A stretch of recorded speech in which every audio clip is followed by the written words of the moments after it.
بسم اللہ الرحمن الرحیم۔ السلام علیکم ورحمۃ اللہ وبرکاتہ۔ نماز فجر کے بعد یہ دو صورتیں پڑھتے ہی گھر میں دولت کی بارش شروع ہو جاتی ہے، بد نصیب بھی خوش نصیب بن جاتا ہے۔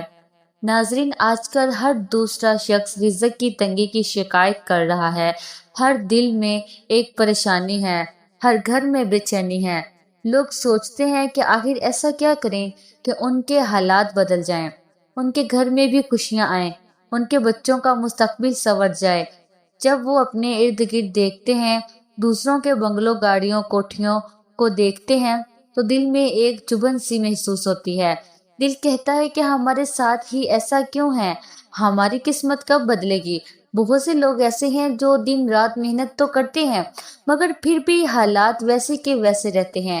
دل تھک جاتا ہے، امیدیں دم توڑنے لگتی ہیں۔ لیکن ناظرین، اگر آپ چاہتے ہیں کہ آپ کی قسمت بدلے، آپ کی بد نصیبی خوش نصیبی میں بدلے، آپ کی تنگ دستی خوشحالی میں بدلے، تو پھر ایک ہی راستہ ہے، اور وہ راستہ قرآن پاک سے تعلق رکھتا ہے۔ قرآن پاک سے تعلق قائم کرنا۔ قرآن ایک ایسی روشنی ہے جو اندھیروں کو مٹا دیتی ہے۔ قرآن ایک ایسی برکت ہے جو تنگ دستی کو کشادگی میں بدل دیتی ہے۔ قرآن و رحمت ہے جو دل کو سکون عطا کرتی ہے، گھروں میں خوشحالی لے کر آتی ہے۔ جو شخص قرآن سے جڑ جاتا ہے وہ خالی ہاتھ نہیں رہتا۔ اللہ تعالیٰ کے وعدے سچے ہیں۔ وہ فرماتا ہے کہ اگر تم میرے ذکر سے جڑ جاؤ، میری کتاب کو تھام لو، تو میں تمہیں وہ سب کچھ دوں گا جس کا تمہیں گمان بھی نہیں تھا۔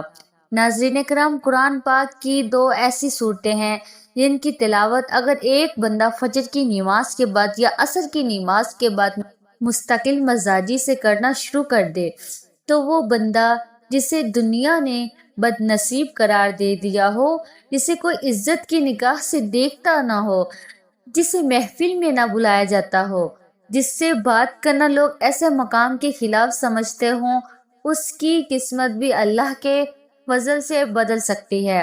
ہم سب اس حقیقت سے واقف ہیں کہ آج کے دور میں اگر کوئی تنگ دست ہو، سادہ لباس پہنتے یا کسی بڑی گاڑی میں نہ آتا ہو تو اسے کمتر سمجھا جاتا ہے۔ لوگ کہتے ہیں کہ اس کے ساتھ شاید کوئی بد دعا ہے یا اس کی قسمت میں کچھ نہیں لکھا۔ لیکن ناظرین، یاد رکھیں، یہ جو تنگی ہے یہ کسی بدقسمتی کی علامتی نہیں ہے، بلکہ یہ اللہ کا امتحان ہے، اور یہ امتحان وہی لوگ پاتے ہیں جن سے رب کو خاص محبت ہوتی ہے۔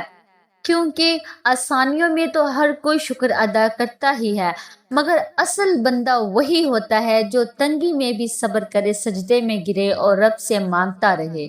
یہ دنیا کے لوگ تو ظاہری حالت کو دیکھ کر فیصلہ سنا دیتے ہیں، مگر اللہ تعالیٰ تو دلوں کے حال جانتا ہے۔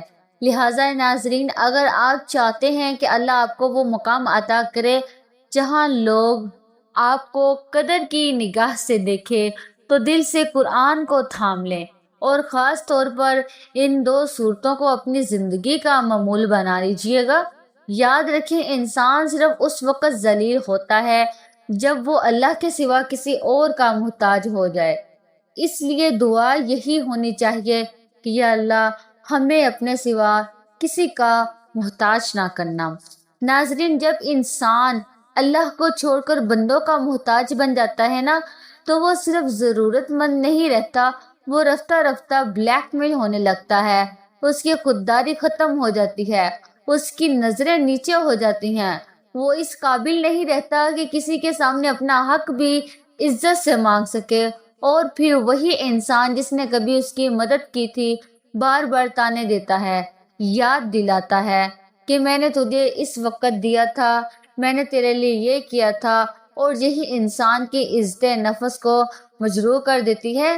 ناظرین، جس دن آپ کسی کے سامنے ہاتھ پھیلا کر کچھ لے لیتے ہیں تو آپ اس کے سامنے جھکنے پر مجبور ہو جاتے ہیں، اور وہ انسان بھی اپنے آپ کو کچھ سمجھنے لگتا ہے، تکبر میں آ جاتا ہے، حالانکہ جو کچھ اس کے پاس ہے وہ بھی اللہ ہی کی عطا ہے، اور اگر اللہ چاہے تو وہ سب کچھ پلک جھپتے ہی واپس بھی لے سکتا ہے۔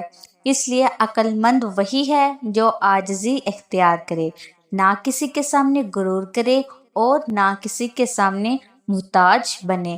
یاد رکھیں ناظرین، دو قسم کے لوگ ہوتے ہیں، ایک وہ جو کسی کے رحم و کرم پر جی رہے ہوتے ہیں، اور دوسرا وہ جو اپنے مال و دولت پر اکڑتے ہیں۔ لیکن دونوں غلط ہے، کیونکہ نہ محتاجی اچھی ہے نہ غرور۔ اصل کامیابی تو یہ ہے کہ انسان صرف اللہ سے مانگے، اسی پر توکل رکھے، اسی پر بھروسہ کرے، اپنے گھروں کو نماز سے آباد کرے، قرآن کو تھام لے اور حال میں اللہ سے رجوع کرے، کیونکہ جب اللہ ساتھ ہوتا ہے نا تو بندہ دنیا بھر کے سہاروں کے بغیر بھی سر اٹھا کر جی سکتا ہے۔ اگر آپ واقعی محتاجی سے نکلنا چاہتے ہیں، تنگی سے بچنا چاہتے ہیں، تو قرآن کی ان دو صورتوں کو مضبوطی سے تھام لیں، سورۃ الرحمن اور سورۃ الواقعہ۔ روزانہ کا معمول بنائیں، تھوڑا سا وقت نکالیں، لیکن ان صورتوں کے لیے لازمی وقت نکالیں، کیونکہ یہ وہ دو صورتیں ہیں جو آپ کے نصیب بدل سکتی ہے۔ سورۃ الرحمن اللہ تعالیٰ کی ایک عظیم صفاتی الرحمن پر مشتمل ہے۔ جب کوئی بندہ بار بار سورۃ الرحمن کی تلاوت کرتا ہے تو گویا وہ اپنے رب کو اس کے سامنے سب سے پیار بھرے نام سے پکار رہا ہوتا ہے۔ ماشاءاللہ، سبحان اللہ۔ اور وہ رب جو 70 ماؤں سے زیادہ محبت کرتا ہے وہ ضرور خوش ہوتا ہے۔ وہ دیکھتا ہے کہ میرا بندہ میری رحمت کو آواز دے رہا ہے، بار بار کہہ رہا ہے فَبِأَيِّ آلَاءِ رَبِّكُمَا تُكَذِّبَانِ۔ تو وہ رب خاموش نہیں رہتا، وہ رحمتوں کے دروازے کھول دیتا ہے۔ اور پھر سورۃ الواقعہ، یہ سورت ایسی ہے کہ نبی کریم صلی اللہ علیہ وآلہ وسلم نے خود فرمایا کہ جو بندہ اسے روزانہ تلاوت کرے وہ فکر و فاقے سے محفوظ رہے گا۔ یہ وہ صورت ہے جو غریب کو مالدار بنا سکتی ہے، محتاج کو بے نیاز کر سکتی ہے۔ اس لیے ناظرین، اگر آپ چاہتے ہیں کہ کبھی کسی کے سامنے ہاتھ نہ پھیلانا پڑے، کبھی کسی انسان کے در پر نہ جانا پڑے، تو ان دو صورتوں کو اپنی زندگی کا حصہ بنا لیں، ٹھیک ہے؟ اللہ سے مانگیں، بندوں سے نہیں۔ یقین رکھیں، دعا کریں، نبی پاک صلی اللہ علیہ وآلہ وسلم کی حدیث پر عمل کریں، اور دیکھیں کہ کیسے اللہ تعالیٰ رزق کی بارش فرماتا ہے۔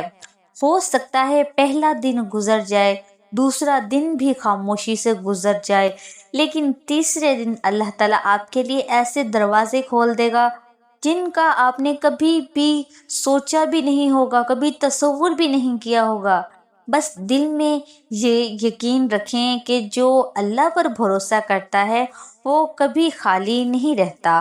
اور یاد رکھیں، یہ فائدہ صرف دنیا تک محدود نہیں، آخرت میں بھی ان صورتوں کے پڑھنے والے ان انعامات کے مستحق ہوں گے جن کا وعدہ خود اللہ تعالیٰ نے کیا ہے۔ تو اب اس عمل کو لازمی کریے گا، اور اگر آپ کو میری ویڈیو اچھی لگی ہو تو پلیز اسے شیئر کریے گا، لائک کریے گا، چینل کو سبسکرائب لازمی کیجیے گا۔ یہ آپ کی طرف سے محبت ہوتی ہے، پیار ہوتا ہے، اور ہماری حوصلہ افزائی ہو جاتی ہے۔ شکریہ۔ دعا ہے کہ رب کریم میرا سنانا اور آپ کا سننا اپنی پاک بارگاہ الہی میں قبول و منظور فرمائے، جو مانگا مقدر فرمائے، اور جو نہیں مانگ سکے بھی مانگے عطا فرمائے۔ محترم ناظرین کرام، اپنے رزق میں برکت اور وسعت کے لیے اللہ تعالیٰ کی 99 ناموں میں سے کوئی ایک نام کمنٹ میں ضرور لکھیے گا۔ جزاک اللہ خیر۔